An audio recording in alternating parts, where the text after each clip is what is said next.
Darren always makes that look easy grabbing that. I was hoping I was strong enough. I was like, he's got big muscles. I was a little nervous, but it's good to be back up here. The last time I spoke, it seems like a long time ago, was Luke 4. We've done a whopping 6 chapters since last time I was up here. We are at the end of chapter 10, so we've made it a ways, but it's been a process going through Luke, and so it's a pleasure to be up here and sharing, giving Darren a Sunday off, and he gave me 5 verses. It's like, here you go, 5 verses. Not a whole lot, but we can do an hour with that, so we should be okay, or less. I was also told, I mentioned the fact there's actually no dad jokes in this sermon, so some people were disappointed by that. So I thought of one. It's kind of lame. I read it, and you have to, anyway, bear with me. So there's this rabbit and a minister and a priest, and they go into a bar. Yeah, sorry. And so they walk in, and the bartender looks at the rabbit and says, "What'll it be, a rabbit? You want some carrot juice?" And the rabbit goes, "No, thanks. I'm only here because of autocorrect."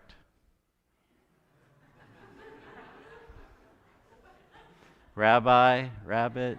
Anyway, we do talk about rabbis in here, so it's coming through. It just kind of sparked a trigger in somewhere in my head. Anyway, sorry, I just wouldn't be right without it. So we're going to talk about hospitality to start off a little bit. So any hospitality people, any hosting people out there, on a scale of 1 to 10, 1 people, 10, bring people on, I want to host. Where are you on a hosting scale of 1 to 10? Think of a number in your head.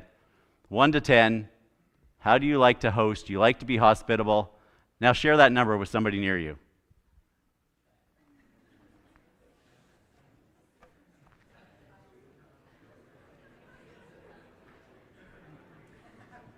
Little hesitant.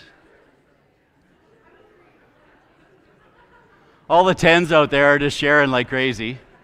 Yeah. The ones are like, "Why did you make me talk?" Yeah, I get this. We understand how it works.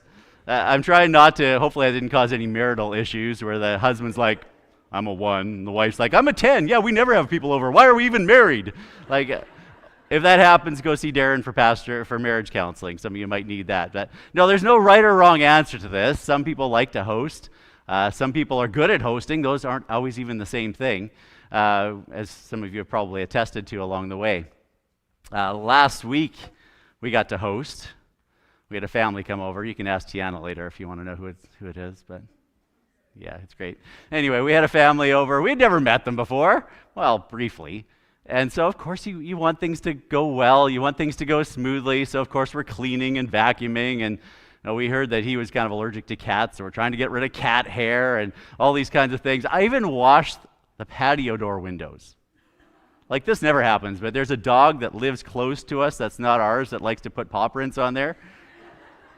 Some people might know about that too. So I had to wipe those off. Anyway, it's amazingly clean. It looked really good, but we do all these things. We try to get things set up, and the whole goal, though, of course, is once the guests arrive, you focus on the guests. And the hope is, by that point, you can just throw everything else aside and you try to connect, you try to listen, you try to find out who you got. Are these people that talk all the time and you really just need to nod your head a few times and it's going to go smoothly? Those are easy ones. I like those. Some of you have people, you could probably insert names for those people. Rod and Ann Heppel. If anyone knows them, right?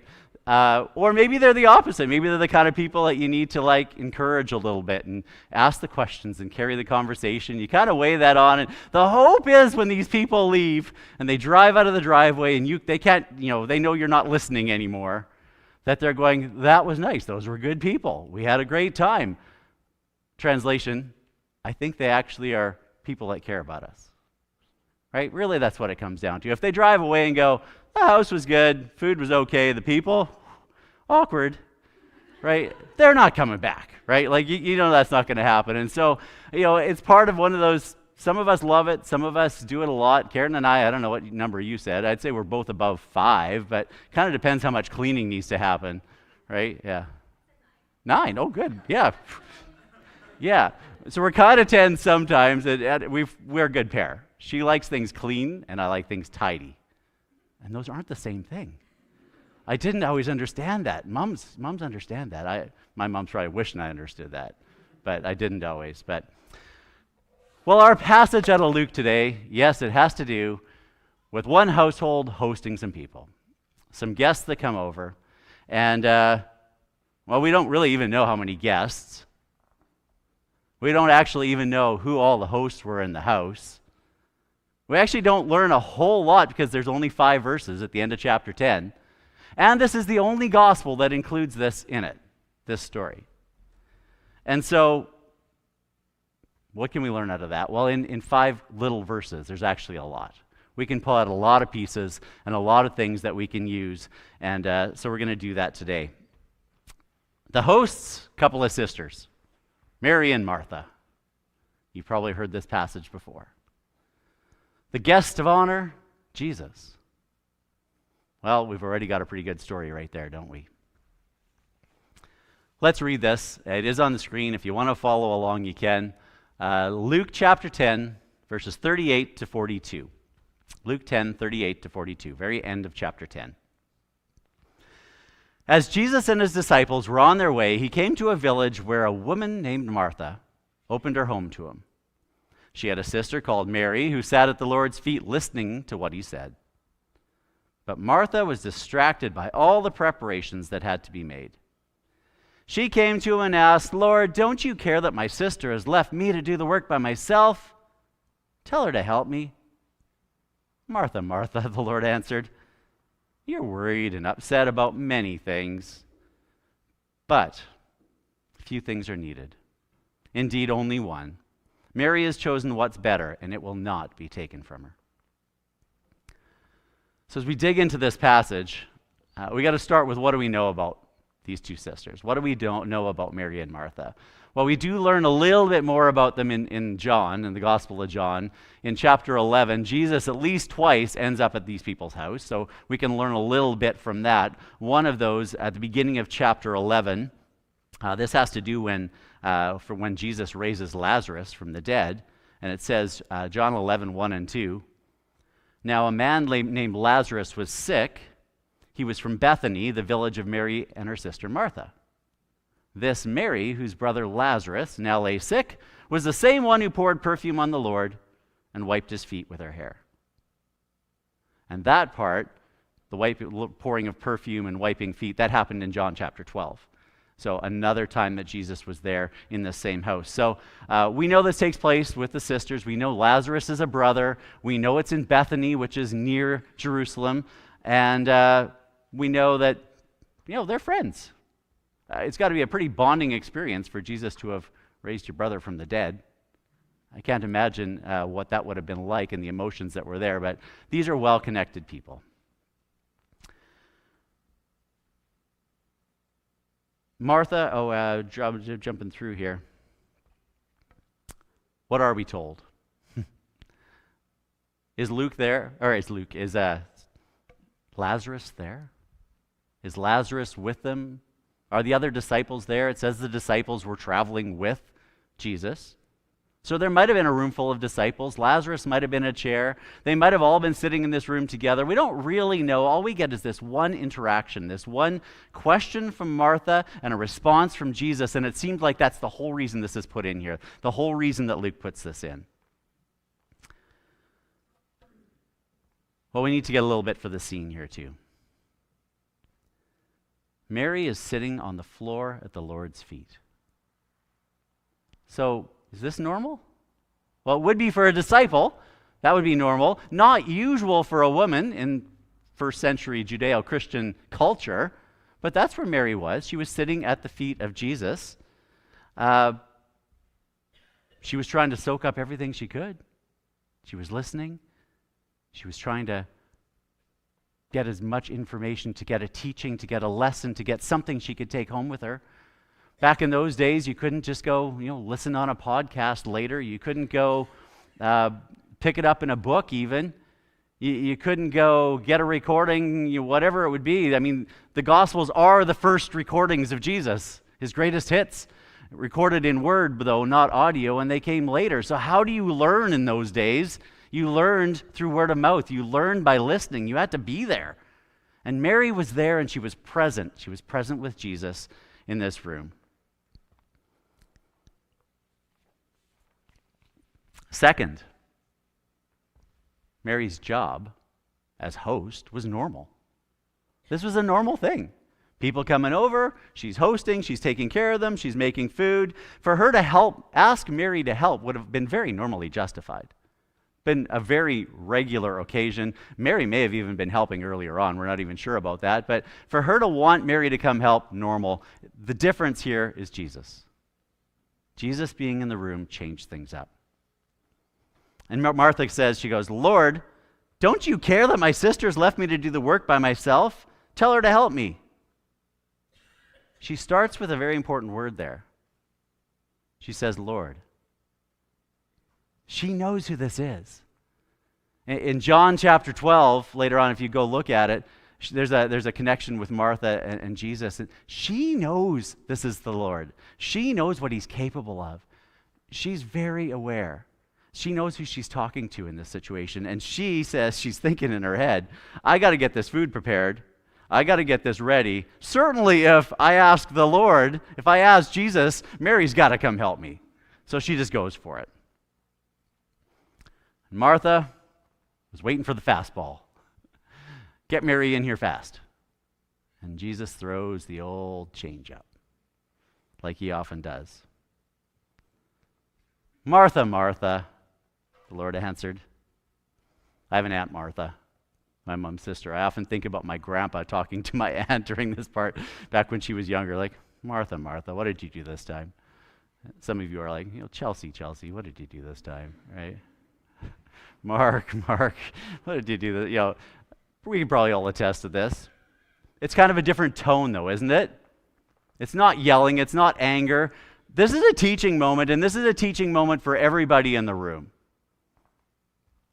You are worried and upset about many things, but few are needed, indeed only one. Mary has chosen what is better, and it will not be taken away from her.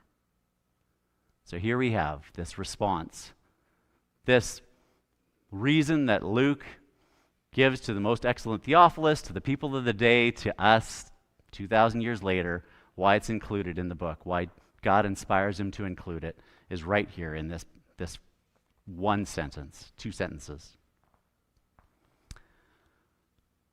Well, we can get some important things out of it. One, we got to remember here, Martha's not doing anything wrong. We've got to put these 5 verses in context to the rest of the chapter. A couple of weeks ago, we heard about Jesus sending out the 72. He was sending out the 72 into people's houses where they would show up in a town and hopefully stay with somebody who would feed them and host them and take care of them. And if they didn't, bad things were going to come upon them. And so these, not only were they sending out disciples to preach and to heal and to teach and do, it was a whole story about doing God's word.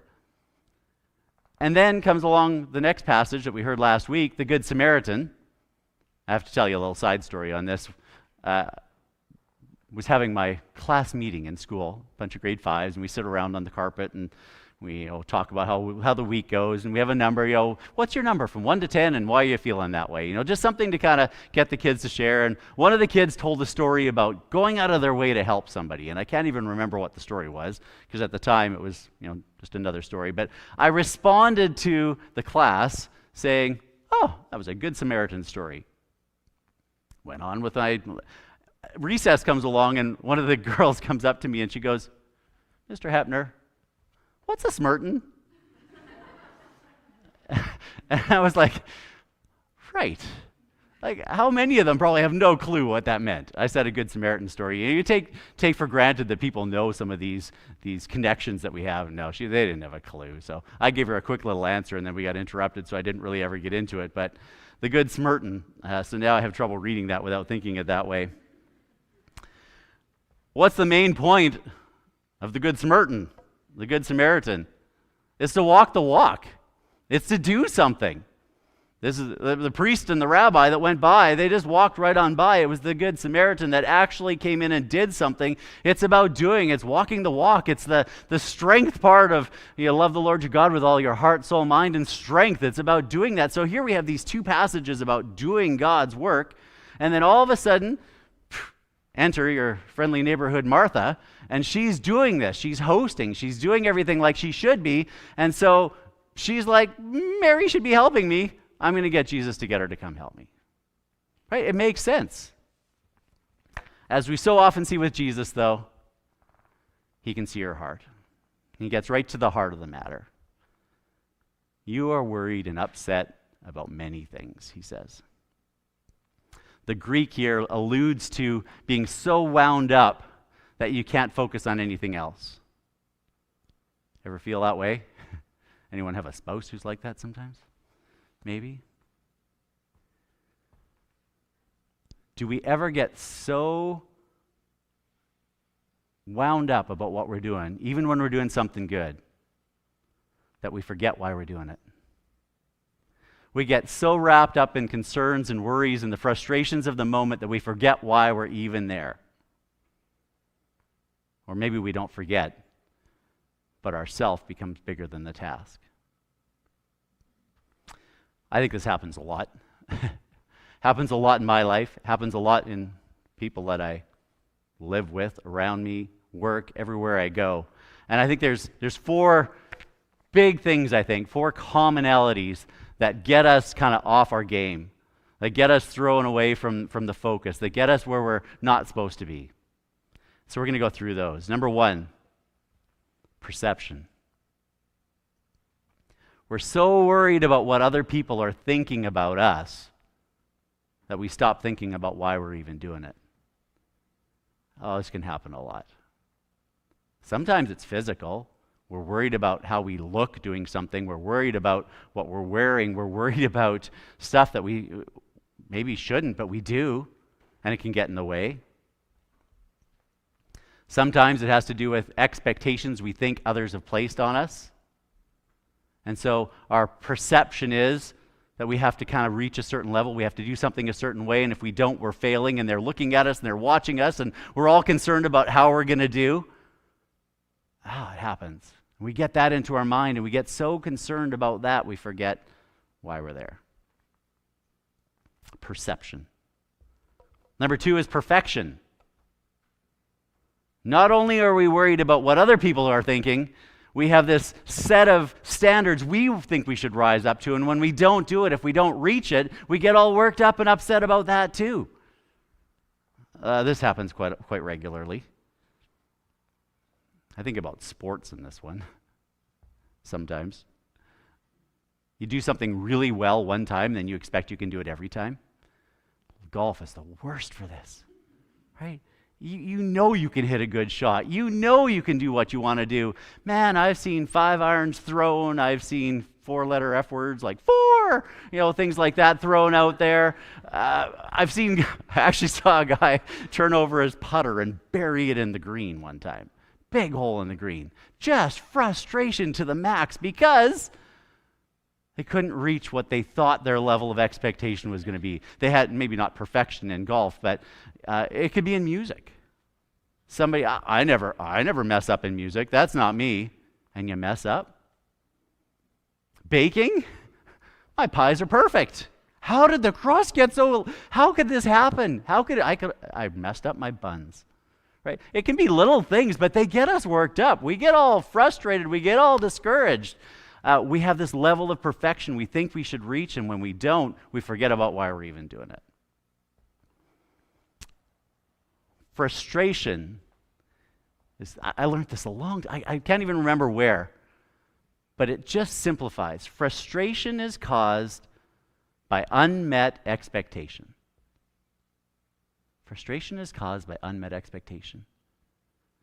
When you are frustrated, it's usually as simple as something you expected to happen a certain way just didn't happen that way. And it caused some negative result for you that started a downhill spiral, and things took longer, and then things started to go in a way you didn't expect, and your frustration builds and it builds and it builds, and you start thinking about every negative that could possibly happen and who you can blame, and you get mad and you get into this whole spiral and you wind yourself up because it didn't happen like you thought. And really, if you can just break it down and go, uh-oh, deep breath. Why am I so touchy? Why am I so frustrated? What is going on here? What expectation was I expecting that didn't happen? If you can do that, that's an important skill. Because then you can usually step back and go, okay, well, that didn't happen, and set a realistic expectation moving forward. And you can work yourself past it. But while you're tied up in that frenzy, good luck, right? And do we see a little bit of that with Martha in here? I think we do. Frustration caused by unmet expectations. By the way, the people around you like to know why you're upset too. So if you can explain it to yourself and you can help yourself to, reduce your emotions and control them, the people around you probably want to know why you're touchy too. And if you can actually share that with people, that's an important skill in social interactions with others to kind of keep things rolling, because we like to snap when we're in that mode. And sometimes people don't have a clue where it's coming from. I could give examples, but I don't want to.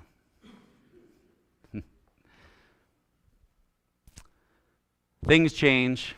Things take longer. We don't reach perfection.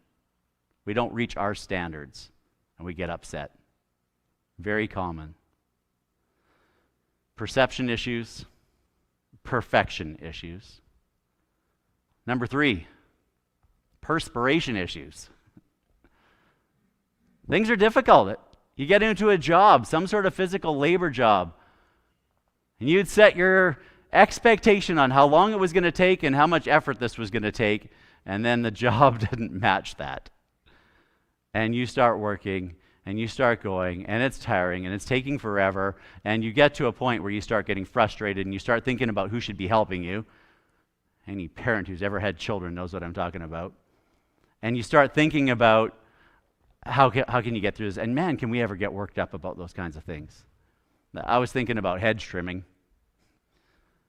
I had to ask, what was it? And Karen was like, oh, hedge trimming. She knew my reaction to it.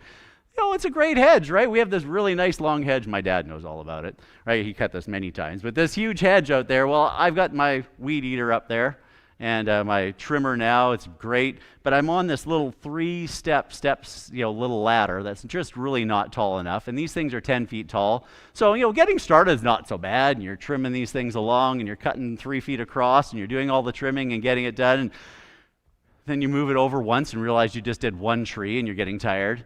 And even with all my ripped muscles, I started getting tired, right? By the time you look down the row and see how many hours that's going to take you, that was a job, right? A better ladder would have helped. The right tool. I didn't have a ladder. I was too lazy to go get one. Anyway, these things happen. Can you get a little worked up and a little frustrated and a little bit was I really doing that as a service project to somebody else? No, maybe not, but the rule's still there, right? Sometimes we start doing a job, we start getting into something, and we realize we bit off more than we thought we were chewing, and it gets really tough. Perspiration. Number 4, pride. Good old-fashioned pride. We want the glory, we want the praise, and it's not going the way we wanted it to. I struggle with pride very regularly. We look bad. If something happens, we wanted it to go a certain way, and something happens and it doesn't go that way, and it reflects badly upon me. Oh man, that's a hit. And if you take it too much to heart, it can throw you right off the train. Just takes your mind and sets it in a downward spiral.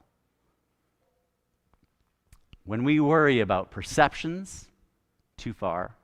When we worry about being perfection, when we can't attain it. When we worry about how hard something is, when we worry about our pride, it's so easy to slide our focus away from serving to something that's more self-serving. And as soon as we get the word self in there, That's where Jesus' response to Mary kicks right in. He could see her heart. He knew where she was thinking. How do we control our emotions when we get in these circumstances? How do we control our frustration? That's another whole entire sermon. One, of course, understanding why you're frustrated, like we already talked about. The fruit of the Spirit, might have heard of those. Patience, gentleness, self-control, just a few to think about. We lose patience, anger. Your brother or sister, family has probably seen that before. Your pride takes a hit.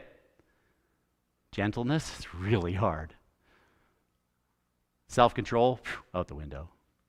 Right? If we can get control of our patience, if we can focus on gentleness, if we can practice self-control, those kinds of things certainly help us deal with frustration, help us deal with upset and worries that are spiraling out of control. Each one of those is a sermon on its own, so we'll leave those for Darren some other day. So let's pull it all back to Martha. Can anyone empathize with her at least a little bit here? She expected help. She's serving Jesus, for crying out loud. She wants this to go well, and it's not going the way she wanted it to go, and things aren't going smoothly, and she's getting frustrated, and she's getting worked up, and she knows this is the Lord, but she puts it out there anyway. Don't you care? My sister's left me to do the work all by myself. Tell her to help me. Little Victor Borga there for anybody. I don't know. Anyway, some of you know what I'm talking about. Exclamation mark. Right? Tell her to help me! Exclamation mark. She's worked right up here. And Jesus says, Martha, Martha, few things are needed, indeed only one. Mary has chosen what is better, and I won't be taking that from her. God's perspective is so great compared to ours. Especially when we're all worked up and we see this much. And God sees, well, I can't stretch that far. He's got the big picture. And Mary, in this moment, is content sitting at the feet of Jesus. Like I said earlier, she may have even helped earlier. It probably crossed her mind that Martha needs some help here. But in this moment, she is content at the feet of Jesus, listening and learning. And that state of heart, this is what Jesus sees, in contrast to the state that Martha's in. And that's where he basically just says, Martha, she's staying here. She's not going anywhere. What's the greatest command? Love the Lord your God with all your heart, soul, mind, and strength. Jesus is not teaching an either or here.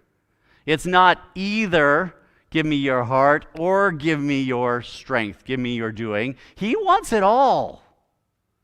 It's heart, it's soul, it's mind, and it's strength. And if you don't have the heart and soul right, good luck. Martha, has forgotten that perspective, and Jesus turns her back. That's really what happens in those two sentences. So how do we wrap this all up? Well, good news is we're all Marthas.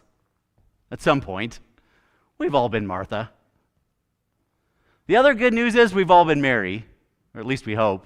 Hopefully we're Mary a lot of the time. We get our attitude right, we have our focus right, we have things going right. And probably Martha had Mary moments, and I'm sure Mary had Martha moments. They're just people after all. We have our ups and downs, we have our struggles.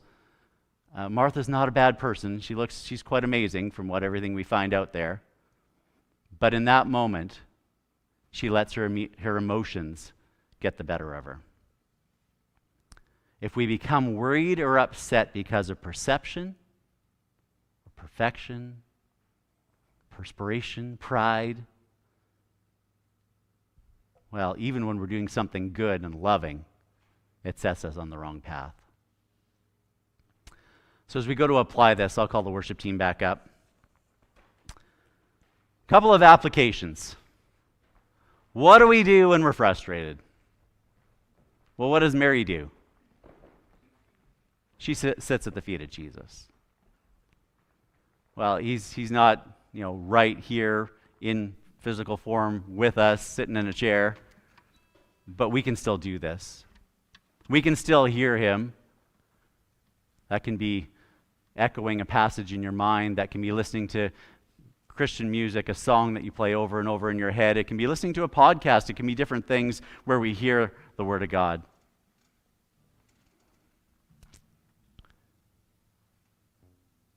We can read his words. Martha didn't have this option. She didn't have Luke yet. We've got it. That's easy. Some of you, you've read it so many times and you've done this so many times that you've got those words written on your heart. And you know what you're supposed to do. You know what's right. And when you're in a situation like that, sometimes we just need to step back and take a deep breath and try to take our perspective that's here and stretch it somewhere close to the perspective of God's. And if we can do that and see that big picture, things come around. And number 2, how can we apply this? Well, begin times of service with prayer. This doesn't have to be a big formal prayer thing, although it can be. How do we usually start a worship service? Lauren did it this morning. That very first thing that happened there this morning was him bringing the focus to Jesus, throwing out distractions, throwing out the things that might derail us from even worshiping this morning, and we pray and we bring into focus Jesus.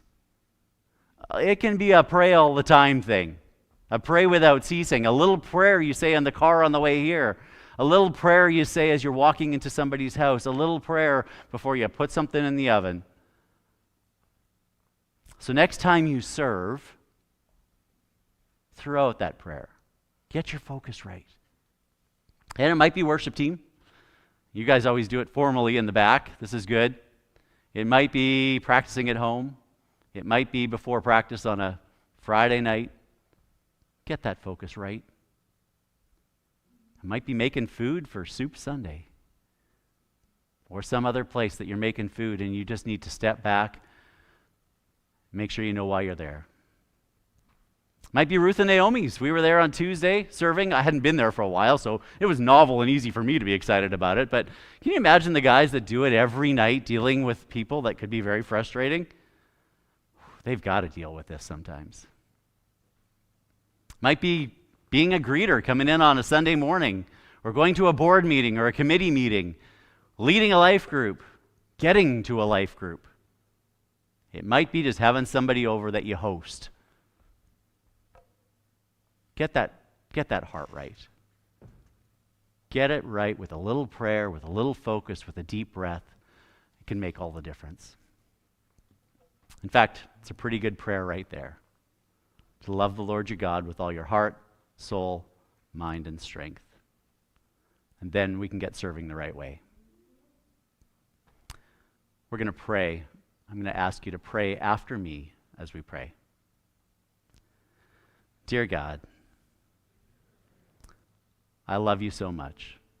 In fact, I love you with my heart, with my soul, with my mind, and my strength.